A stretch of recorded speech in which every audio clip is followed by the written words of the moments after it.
திருச்சிற்றம்பலம். தென்னாடுடைய சிவனை போற்றி, எந்நாட்டவருக்கும் இறைவா போற்றி. அனைவருக்கும் வணக்கம். நாம் இன்னைக்கு சனி பகவானுடைய பெயர்ச்சி பலன்களை பற்றி தான் பார்க்க போகிறோம். மார்ச் மாதம் 2025 19ஆம் தேதி இரவு 9:44 சனி பகவான் சனிக்கிழமை உத்திரட்டாதி நட்சத்திர நாட்களில் மீனராசிக்கு பயிற்சியாகிறார். அதாவது கும்பத்திலிருந்து மீனத்துக்கு பயிற்சியாகி வருகிறார். ராகுவோட சேரப்போகிறார். சனி பகவான் 2.5 வருஷத்துக்கு ஒரு தடவை மாறுவார். ஒரு சிலருக்கு திருக்கணிதம் நல்லா பேசுது, ஒரு சிலருக்கு வாக்கியம் அருமையாக பேசுது. இது திருக்கணித முறைப்படி மாறக்கூடிய சனி பகவானுடைய பயிற்சி. இப்போ சனி பகவான் 6 ராசியை பிடிக்கிறார். எந்தெந்த 6 ராசி பிடிக்கிறார்னு பாருங்க. மேஷம், சிம்மம், கன்னி, தனுசு, கும்பம், மீனத்தை பிடிக்கிறார். விடக்கூடிய ராசிகள் ரிஷபம், மிதுனம், கடகம், துலாம், விருச்சகம், மகரம். இந்த 6 ராசியை விடுவிக்க போகிறார். இது எல்லாத்துக்குமே பொருந்தும். இந்த 6 ராசிக்காரர்களுக்கு மட்டும் பொருந்தாது. உங்க ஜாதகத்துல ஜாதக கட்டத்தை எடுத்து வச்சுக்கோங்க. எடுத்து வச்சுட்டு இந்த நான் ஸ்டார் போட்டிருக்கக்கூடிய 6 கட்டங்கள்ல எந்த கிரகம் இருக்குதுன்னு நோட் பண்ணி வச்சுக்கோங்க. அது இந்த பிறவியில உங்களுக்கு என்ன கொடுக்க வந்திருக்கிறதோ, என்ன கொடுக்க வேண்டாம் அப்படின்னு இந்த பிறவியில இருக்கோ, அது எல்லாமே சனி பகவானுக்குள்ள லாக் ஆக போகிறார்.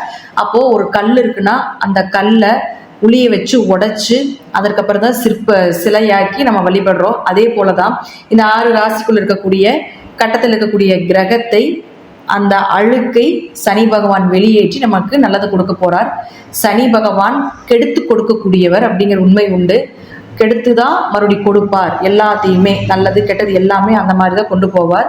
அப்போ அவர் கொடுக்கக்கூடியது நம்மளுடைய வாழ்க்கையில நிரந்தரமாக இருக்கும். சொத்துக்களாக இருந்தாலும் சரி, சொந்த பந்தங்களாக இருந்தாலும் சரி, எந்த விஷயமாக இருந்தாலும், உயிர் உள்ளது உயிரற்றது எதை கொடுத்தாலும் கெடுத்து கொடுப்பார். அது நிரந்தரமாக இருக்கும்.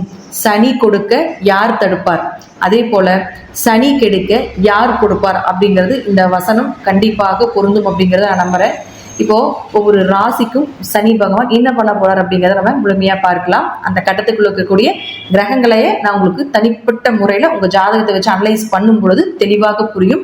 அதையும் நீங்க பார்த்துக்கோங்க. விருச்சிக ராசிக்குண்டான சனி பகவானுடைய பயிற்சி பலன்கள் எப்படி இருக்கும் அப்படிங்கிறத நம்ம பார்க்கலாம். விருச்சிக ராசியை பொறுத்த வரைக்கும் பார்த்துட்டீங்கன்னா, உங்க ராசியில இத்தனை நாளா அர்த்தாஷ்டம சனியா உட்காந்துட்டு இருந்தார்.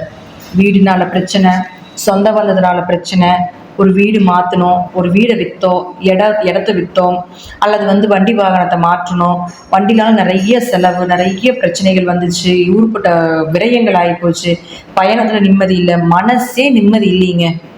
எங்கே தான் நிம்மதி இருக்கும்? அம்மானால பிரச்சனை, அல்லது அம்மாவுக்கு ஏதாவது ஒரு மருத்துவ செலவுகள், தாயை இழந்தவர்கள் கூட நிறைய பேர் இருக்கிறாங்க விருச்சிக ராசியில். இப்போ இதெல்லாமே 4ஆம் இடத்துல சனி பகவான் இருக்கும் பொழுது செஞ்ச ஒரு விஷயங்கள்.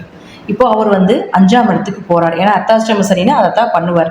அப்போ அவர் 5ஆம் இடத்துக்கு போறார் அடுத்தது. அப்போ 5ஆம் இடத்துக்கு போறப்ப என்ன செய்வார்? அப்போ உங்களை மொத்தமா டோட்டலா அர்த்தாஷ்டம சனி அவருடைய பார்வையிலிருந்து விலகிட்டீங்க. ஓரளவுக்கு நற்பலன்களை நிச்சயமாக கொடுப்பார். ஒரு செல்வத்தை கொடுப்பார். அதே போல குடும்ப ஒற்றுமை, குலதெய்வ வழிபாடுகள், கோவில் கட்டுமான பணிகள், குழந்தைகள்னால உங்களுக்கு இருக்கக்கூடிய பிரச்சனைகள் எல்லாமே விலகி குழந்தைகளுக்கு ஒரு நல்ல ஒரு அமைப்பு, அவர்களுக்கு செய்ய வேண்டியது எல்லாமே செய்யக்கூடிய ஒரு சூழ்நிலைகள். உங்களை பற்றி நிறைய கெட்ட பெயர்லாம் வந்திருக்கும் ஃபஸ்ட்டு. இப்போ அந்த கெட்ட பெயரெல்லாம் விலகி உங்களுக்கு ஒரு நல்ல பெயர், உங்களை யாரெல்லாம் தப்பாக நினைச்சாங்களோ அவங்க முன்னாடி தலை நிமிர்ந்து வாழக்கூடிய ஒரு அமைப்பு, இதெல்லாமே கொடுத்துருவார். இது இயற்கையாகவே உங்கள் ஜாதகத்தில் என்ன திசை, என்ன புத்தி, இதெல்லாமே நம்ம கணக்கு போடலை. இயற்கையாகவே இந்த படம் நிச்சயமாக நடக்கும்.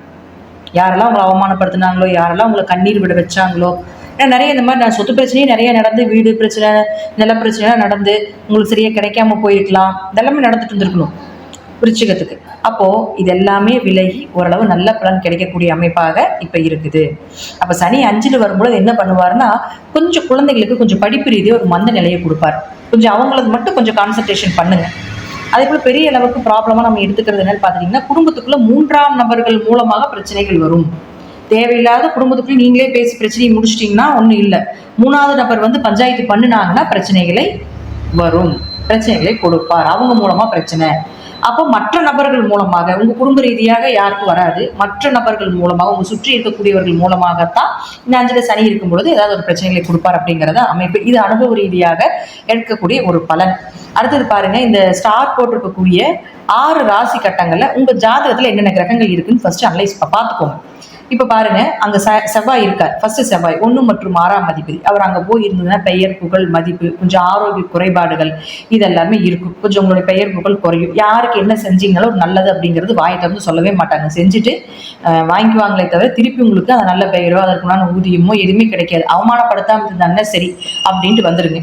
அப்போ அவரே செவ்வாய் இந்த 6 கட்டத்துக்குள்ள இருக்கும் பொழுது பெயரோ புகழோ கெட்டாலும் பரவாயில்ல, நோய் இல்லாம தப்பிச்சுக்கோங்க.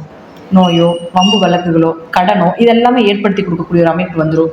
6ஆம் இடங்கிறது வேலையாட்கள்னு சொல்றோம். அப்ப வேலையாட்கள் மூலமாக பிரச்சனை, உங்களுடைய தொழிலாளர்கள் மூலமாக, தொழில் செய்யக்கூடிய இடத்துல பிரச்சனை, உங்களுடைய முதலாளிகள் மூலமாக பிரச்சனை, ஏதாவது ஒரு வழியில நிம்மதி இல்லை வேலையில அப்படிங்கிறது ஏற்படுத்தி கொடுத்துருவார். இப்போ ஒருத்தர் அரசு வேலைக்கு ட்ரை பண்றீங்க, 6ஆம் இடங்கிறது அரசு வேலை, தேர்வு எழுதுறது, அரசு தேர்வு எழுதுறது 6ஆம் இடம்.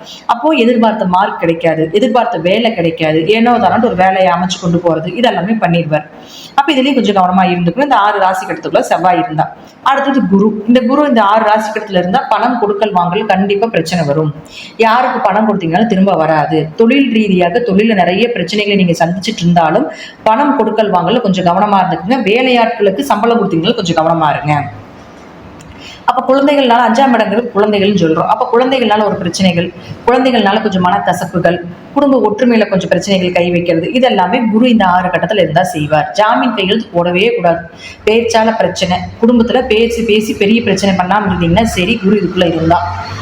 அடுத்தது சனி பகவான். சனி பகவான் இந்த 6 ராசி கூடுதல் எங்க இருந்தாலும் உங்க ஜாதகத்துல பரவாயில்ல, ஒரு இடமாற்றமோ, ஒரு வீடு மாற்றமோ, ஒரு தொழில் மாற்றமோ நிச்சயமாக கிடைக்கும்.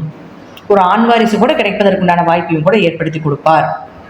அடுத்தது பாருங்க, இவர் என்ன பண்ணுவாருன்னா வீடோ சொத்துக்களோ ஏதாவது இருந்ததுன்னா ஒரு வம்பு வழக்குக்கு அப்புறம் பிரச்சனைகளை மறுபடி தீர்த்து கொடுப்பார். உங்க கூட பிறந்தவங்களை இந்த காலகட்டங்களில் பெரிய பிரச்சனைகளை ஏற்படுத்துவாங்க. அவங்க மூலமாக உங்களுக்கு நிறைய பிரச்சனை வரும். ஏன்னா 3ஆம் இடங்கிறது உங்க இளைய சகோதரர்களை குறிக்கக்கூடிய ஒரு இடம். அப்ப அவங்க மூலமாக உங்களுக்கு பிரச்சனைகள் வரும். 3ஆம் இடங்கிறது மாமனாரை சொல்லக்கூடிய ஒரு இடமாக இருக்கிறதுனால மாமனார் மூலியமாகவும் பிரச்சனைகள் வர்றதுக்கு வாய்ப்புகள் உண்டு. அல்லது மாமனார் சொத்துக்கள் பிரச்சனை, அல்லது மாமனாருக்கு ஏதாவது ஒரு உடல் ரீதியாக மருத்துவ செலவுகள் செய்ய வேண்டிய ஒரு சூழ்நிலைகள் வரும். இதுலயே கொஞ்சம் கவனமா இருங்க. தாயினுடைய ஆரோக்கியத்தில் கொஞ்சம் கவனம் செலுத்துங்க. அடுத்தது பாருங்க சுக்கிரன். இந்த சுக்கிரன் இந்த 6 ராசி கட்டத்துல எங்க இருந்தாலும் சரி, கொஞ்சம் திருமணம் சார்ந்த விஷயத்துல கொஞ்சம் கவனமா இருங்க. பொண்ணு பார்த்தாலும் சரி, மாப்பிள்ளை பார்த்தாலும் சரி, கொஞ்சம் ஏமாற்றங்களை கொடுக்குற மாதிரி இருக்கும். அதனால அதுல கொஞ்சம் கவனமா பார்த்து ஒரு முறைக்கு 10 முறை யோசிச்சு பண்ணுங்க. கணவன் மனைவிக்குள்ள கொஞ்சம் கருத்து வேறுபாடுகள், பார்ட்னர் நண்பர்கள் எல்லாமே கொஞ்சம் எதிர்ப்புகள், பார்ட்னர் போட்டு தொழில் பண்ணிட்டு இருக்கீங்களா அதுல கொஞ்சம் மனக்கசப்புகள், பிரிவினைகள், பயணங்கள்னால நிறைய இழப்புகள், விரயங்கள் இதெல்லாமே ஏற்படுத்தி கொடுப்பார். அதே போல தீர்த்த யாத்திரை, கோவில் வழிபாடுகள், ஆன்மீக செலவுகள் இதெல்லாமே நிறைய இருக்கு. கொஞ்சம் மருத்துவ செலவுகள் உண்டு அப்படிங்கிறதையும் நம்ம தெரிஞ்சுக்கலாம். அடுத்தது புதன். இந்த புதன் அப்படின்னு சொல்லக்கூடியவர் இந்த 6 ராசி கட்டங்களை எங்க இருந்தாலும் சரி நிச்சயமாக உங்களுக்கு ஒரு தீயதையும் கொடுக்கும், நல்லதையும் கொடுக்கும். ஏன்னா 8-11ஆம் அதிபதி அவர். 8ங்கிறது உங்களுக்கு திடீர் பண இழப்புகள், திடீர் மரியாதைகள், திடீர் அவமானங்கள் இதெல்லாமே கொடுத்தாலும் 11ஆம் இடங்கன்னு சொல்லக்கூடிய ஒரு லாபத்தையும் கொடுப்பார். இருப்பினும் அந்த லாபம் வரக்கூடிய வழி நல்ல வழியை தேர்ந்தெடுத்துக்கோங்க. ஏன்னா உங்க ராசிக்கு 5ல ராகு இருக்கிறதுனால கொஞ்சம் ஒழுக்கம் சார்ந்த விஷயத்திலே கொஞ்சம் கவனமாக இருந்து செயல்படுத்த வேண்டும். அப்ப 5ஆம் இடத்துல சனி இருக்கும் பொழுது தேவையில்லாத பிரச்சனை உள்ள போகும் பொழுது மிகப்பெரிய ஒரு அவமானத்தையும் ஏற்படுத்தி கொடுத்துரும். அதனால கொஞ்சம் கவனமா இருங்க. உங்க டாக்குமெண்ட், உங்களுடைய அடையாளங்கள் இதுல எல்லாமே கொஞ்சம் ஆதார் கார்டு, ரேஷன் கார்டு இது போல விஷயத்திலேயே கொஞ்சம் கவனமா இருந்துக்கோங்க. அதெல்லாமே ஏதாவது தொலைஞ்சு போறதோ அல்லது காணாம போறதோ அதுல ஏதாவது மிஸ்டேக் ஆகி அதுக்கு ஏதாவது ஒரு அலைச்சல் வர்றதுக்கு உண்டான வாய்ப்புகளோ இதெல்லாமே நிச்சயமாக ஏற்படுத்தி கொடுப்பார். அப்படிங்கிறது மாற்றம் கிடையாது. அடுத்து சூரியன். சூரியன் பாருங்க உங்களுக்கு தொழில் ஸ்தானாதிபதி, கர்மஸ்தானத்தை இயக்கக்கூடிய கிரகம் இதெல்லாமே 10க்கு வந்துடும். அப்போ அந்த 10ஆம் அதிபதினு சொல்லக்கூடிய சூரியன் இந்த 6 ராசி கட்டங்கள்ல எங்க இருந்தாலும் சரி நிச்சயமாக உங்களுக்கு தொழில் ஏதாவது ஒரு பிரச்சனைகளை கொடுப்பார். பெருசா இன்வெஸ்ட்மெண்ட் பண்ண வேண்டாம். தொழிலை நம்பி பெரியதாக இறங்க வேண்டாம். என்ன இருக்குது அதை கரெக்டா நீங்க கொண்டு போயிட்டீங்கனாலே பரவாயில்ல. அல்லது நான் இன்னொரு பிசினஸ் பண்றேன், இன்னொரு தொழில் பண்றேன், பார்ட்னர் போட்டு நான் இன்வெஸ்ட்மெண்ட் பண்றேன் அப்படிலாம் பண்ணினீங்கன்னா இந்த சூரியன் இந்த 6 ராசி கட்டத்துக்குள்ள இருக்கிறவங்க கண்டிப்பா பண்ணக்கூடாது. பண்ணினா நஷ்டத்தை சந்திக்க வேண்டிய ஒரு சூழ்நிலைகளை நிச்சயமாக ஏற்படுத்தி கொடுத்து விடுவார். அதே போல ஏதாவது ஒரு கர்மால கலந்துக்க வேண்டியது, ரொம்ப நெருங்கின உறவுல ஏதாவது கர்மா நடப்பதற்குண்டான வாய்ப்புகள் இதெல்லாமே உண்டு. ஸோ இதுலயே கொஞ்சம் கவனமாக இருந்துக்கோங்க அப்படிங்கிறது உண்மை. அடுத்து பாருங்க, இப்ப நம்ம இது எல்லாமே இந்த கட்டத்துல இதெல்லாம் இருந்தாலும் நம்ம சொல்லியாச்சு. அரசியல் சார்ந்த துறையில் இருக்கக்கூடியவர்களுக்கும் ஓரளவுக்கு நற்பலன்களை கொடுக்கக்கூடிய ஒரு அமைப்பு, மக்கள் கூட்டத்தை கூட்டக்கூடிய ஒரு அமைப்பு இதெல்லாமே உண்டு. சினிமா துறை, கலைத்துறையில் இருக்கக்கூடியவருக்கு பெயர் புகழ் மதிப்பு, நல்ல பல வாய்ப்புகள், நிறைய ஸ்டேஜ் ஏற வேண்டிய சூழ்நிலைகள் இதெல்லாமே கொடுப்பாங்க. விவசாயிகள் மட்டும் கொஞ்சம் கவனமாக இருங்க. ஏன்னா 5ல் சனி இருந்து அங்கே ராகு இருக்கும்பொழுது பூச்சி சார்ந்தது ஏதாவது ஒரு இழப்புகள் அதெல்லாம் நடக்கிறதுக்கு வாய்ப்புகள் உண்டு. ஸோ உங்கள் ஜாதகத்தில் தசாபுத்தி நல்லா இருந்தால் விவசாயிகள் தாராளமாக விளைச்சல் எடுக்கலாம் அப்படிங்கிறது உண்டு. அடுத்தது பாருங்க, உங்களுக்கு மாணவர்கள் கொஞ்சம் படிப்புல கவனம் செலுத்துங்க. படிப்பு சார்ந்த விஷயத்துல கொஞ்சம் கவனம் செலுத்துங்க. இருப்பினும் உங்களுக்கு நல்ல வேலை வாய்ப்புகள், நல்ல ஒரு ஞாபக சக்தி இதெல்லாமே கொடுப்பார். 5ல் சனி இருந்தால் கொஞ்சம் மந்த குணங்களும் உண்டுன்னு இருக்கு. ஸோ அதுலேயே கொஞ்சம் ஹார்ட் எஃபர்ட் போட்டீங்கன்னா அந்த மந்த குணம் நிச்சயமாக குறையும். இதெல்லாமே நான் சொல்லக்கூடிய கருத்துக்கள் தசாபுத்தி படி ஜாதகத்துல மாறலாம். நன்றி. மீண்டும் ஒரு நல்ல பதிவில் சந்திக்கலாம். திருச்சிற்றம்பலம், தில்லையம்பலம், ஸ்ரீ நரசிம்ம தொழிலே சரணம்.